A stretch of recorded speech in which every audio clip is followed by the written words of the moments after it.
కళ్యాణ్ పడాల ఈ పేరు తెలియని వారు ఎవరు ఉండరు. 'బిగ్ బాస్' తెలుగులో విన్నర్‌గా కళ్యాణ్ పడాల ఒక పాటతో యాక్టింగ్‌లో అడుగుపెట్టారు. అయితే మరోవైపు సినిమాల్లో చేసే ప్లానింగ్‌లో కూడా ఉన్నారు. చాలా సెలెక్టివ్‌గా పక్కా ప్లానింగ్‌తో సినిమాలు చేయబోతున్నారట.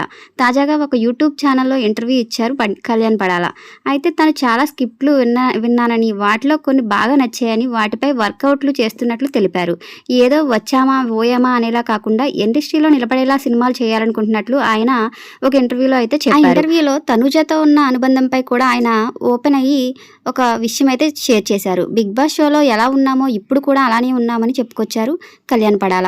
టామ్ అండ్ జెర్రీలా కొట్టుకుంటాం కానీ ఒకరికొకరు రెస్పెక్ట్ ఇచ్చుకుంటాం. అయితే అభిప్రాయాలను పంచుకునేలా సలహాలు ఇచ్చుకుంటాం. తమ స్నేహం కొనసాగుతుందని తెలిపారు. రోజు తనతో మాట్లాడుతూ ఉంటానని తెలిపారు కళ్యాణ్. అయితే తనకు ఏదైనా డౌట్ వస్తే ఆమెను అడిగి తెలుసుకుంటానని కళ్యాణ్ చెప్పుకొచ్చారు. తమ స్నేహం, తమ బాండింగ్ మారదు అని ఎప్పటికీ ఇలానే ఉంటామని కళ్యాణ్ చెప్పుకొచ్చారు. ఇటీవల తన పాట 'గ్లిమ్స్' వచ్చినప్పుడు ఫోన్ చేసి తనుజ అభినందించిందని చెప్పారు. తన సపోర్ట్ ఎప్పుడూ తనకు ఉంటుందని చెప్పారు.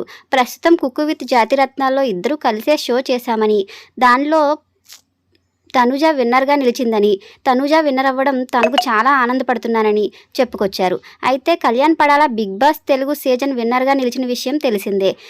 ఆర్మీ జవాన్ అయిన కళ్యాణ్ ఆ ఉద్యోగం వదిలేసి మరీ ఈ షోకి వచ్చారట. మొదటి అగ్ని పరీక్షలో నెగ్గి కామన్ మ్యాన్ కేటగిరీలో షోలో అడుగుపెట్టానని కళ్యాణ్ పడాల చెప్పుకొచ్చారు. ఇక కళ్యాణ్ పడాల శ్రీకాకుళంలోని మధ్యతరగతి కుటుంబం నుంచి వచ్చారట. మొదటి అగ్ని పరీక్షలో నెగ్గి కామన్ మ్యాన్ కేటగిరీలో షోలో ఎంట్రీ ఇచ్చారు. శ్రీకాకుళంలోని మధ్యతరగతి కుటుంబం నుంచి వచ్చిన కళ్యాణ్ పడాల సోషల్ మీడియాలో పాపులర్ అవుతున్నారు. 'బిగ్ బాస్' హౌస్లో ఆయన ప్రశాంతమైన స్వభావం, తెలివైన గేమ్ స్ట్రాటజీ, ఇతర కంటెంట్లతో మంచి ప్రవర్తన వల్ల అభిమానులను సంపాదించుకున్నారని చెప్పుకొచ్చారు.